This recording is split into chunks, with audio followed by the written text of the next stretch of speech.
Hello friends, welcome to Today Samayal. Today Samayal இன்னைக்கு நம்ம ரொம்ப சுவையான அதிரசம் எப்படி செய்யலாம்னு தான் பார்க்க போறோம். இந்த அதிரசம் நிறைய பேர் செய்யறதுக்கு பயப்படுவாங்க. காரணம் எண்ணெயில போட்டோனே பிரிஞ்சிரும்ன்ற பயம். அந்த மாதிரி பிரியாம எப்படி அதிரசம் செய்யலாம்ன்ற டிப்ஸோட நம்ம இன்னைக்கு இந்த வீடியோல பார்க்கலாம்.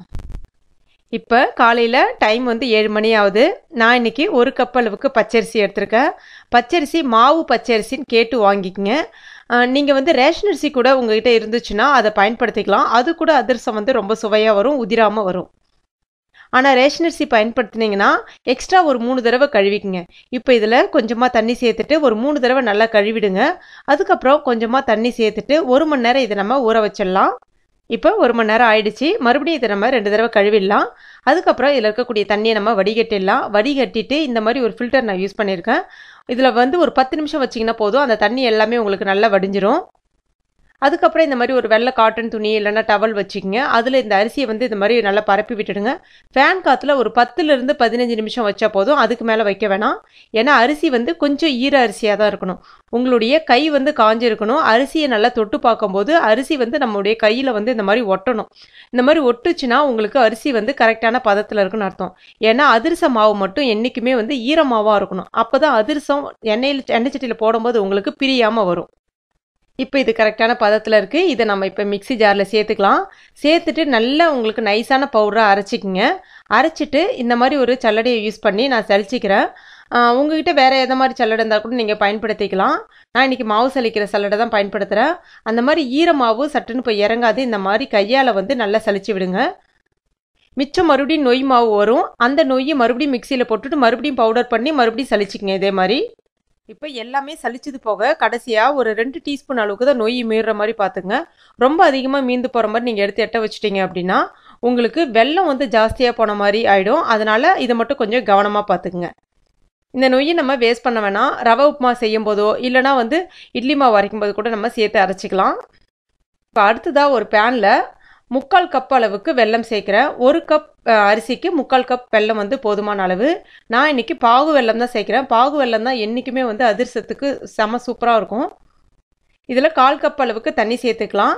இப்போ வெல்லம் வந்து கரையிட்டும். ஏன்னா வெல்லத்தில் ஏதாவது அந்த திப்பி அந்த மாதிரிலாம் இருக்கும். வெல்லம் கரைஞ்சிடுச்சு. இதை நம்ம ஃபில்டர் பண்ணிக்கலாம். இப்போ ஃபில்டர் பண்ணிவிட்டு மறுபடியும் அதே பேன்லேயே நான் வந்து பேனை வந்து கழுவிட்டு சேர்க்குறேன்.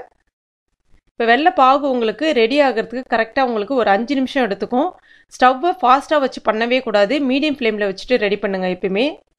இப்போ இந்த பதத்துக்கு வரும்போது இதில் ஒரு 1/4 டீஸ்பூன் அளவுக்கு ஏலக்காய் பொடி, 1/4 டீஸ்பூன் அளவுக்கு சுக்கு பொடி சேர்த்துக்கலாம்.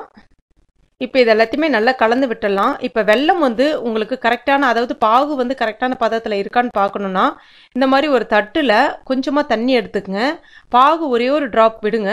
பாகு வந்து இந்த மாதிரி தண்ணியில் கரைஞ்சிதுன்னா உங்களுக்கு பாகு கரெக்டான பதத்தில் இல்லைன்னு அர்த்தம். இப்போ மறுபடியும் கொஞ்சம் நேரம் கொதிக்கட்டும். இப்போ இன்னும் கொஞ்சம் நேரம் ஆயிடுச்சு. நான் எடுத்து பார்க்குறேன். உங்களுக்கு பார்த்தாலே தெரியும் நல்லா வந்து கண்ணாடி பதத்துக்கு கொஞ்சம் கலர் நல்லா கொஞ்சம் டார்க் கலராக சேஞ்சஸ் ஆகி வரும்.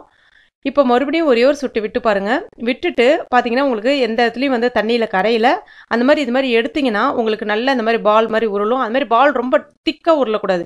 கொஞ்சம் இப்படி அழுத்தி பார்த்தீங்கன்னா கொஞ்சம் சாஃப்டாக உருள்ற மாதிரி இருக்கணும்.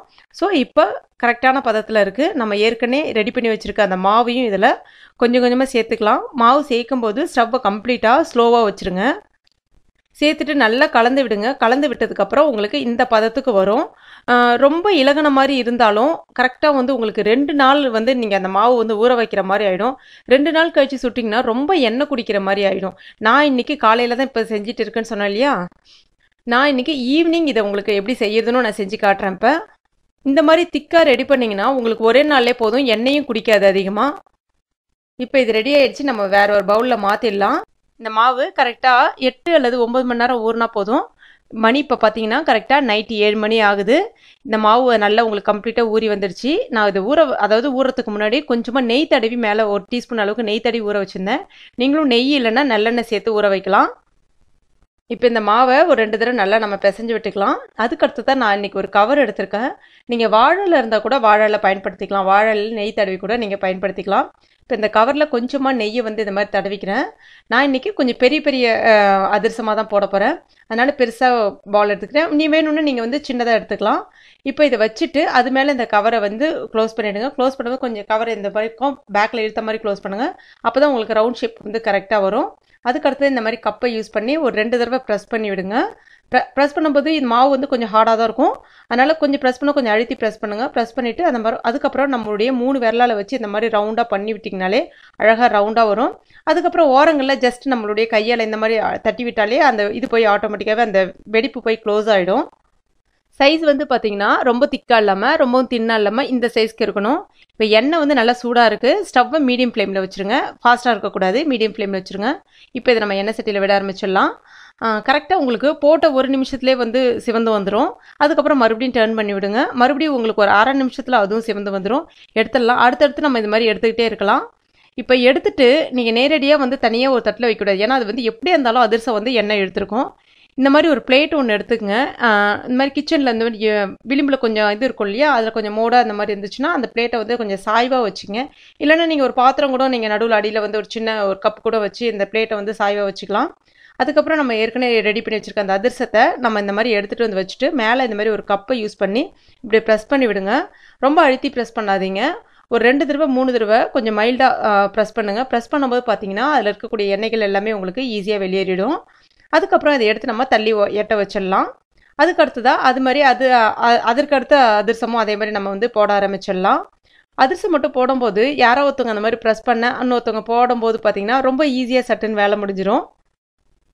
அதிரசம் போட்ட உடனே உங்களுக்கு பிரியாமல் இருக்கணும்னா கண்டிப்பாக ஸ்டவ்வை சிம்மில் வச்சுட்டு பண்ணக்கூடாது. எண்ணெய் காயாமல் இருந்தாலும் ஃபஸ்ட்டு பிரியும், பாகு சரியாக காயல்னா பிரியும், அதுக்கப்புறம் மாவு வந்து ஈரமாவு இல்லைன்னா பிரியும். இது 3 தான் மெயின் காரணமே. இதை 3த்தையும் நம்ம கரெக்ட் பண்ணிட்டோம்னா எல்லாருமே அதிரசம் வந்து ரொம்ப சூப்பராக செய்ய ஆரம்பிச்சிடலாம். இப்போ பாருங்கள், ரொம்ப சூப்பராக வந்துருச்சு நம்ம அதிரசம். இது வந்து நீங்கள் உடனே சாப்பிட்டிங்கன்னா கொஞ்சம் ஹார்டாக இருக்கிற மாதிரி இருக்கும். ஒரு நாள் ஊறின பிறகு நீங்கள் சாப்பிட்டிங்கன்னா நல்லா சூப்பராக சாஃப்டாக இருக்கும்.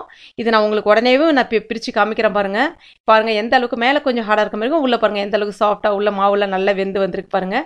ரொம்ப அருமையாக இருக்கும். நீங்களும் உங்கள் வீட்டில் ட்ரை பண்ணி பாருங்கள் இந்த தீபாவளிக்கு. இந்த ரெசிபி உங்களுக்கு பிடிச்சிருச்சுன்னா மறக்காம இந்த வீடியோவை லைக் பண்ணுங்கள், உங்கள் நண்பர்களுக்கும் ஷேர் பண்ணுங்கள். மேலும் இது போன்ற டேஸ்டி ரெசிபிகளுக்கு டுடே சமையல் இது வரைக்கும் நீங்கள் சப்ஸ்கிரைப் பண்ணாத நண்பர்கள் இருந்தீங்கன்னா உடனே சப்ஸ்கிரைப் பண்ணிங்க. கூடவே இந்த பெல் நோட்டிஃபிகேஷன் சிம்பிளையும் ப்ரெஸ் பண்ணிக்கங்க. தேங்க்யூ.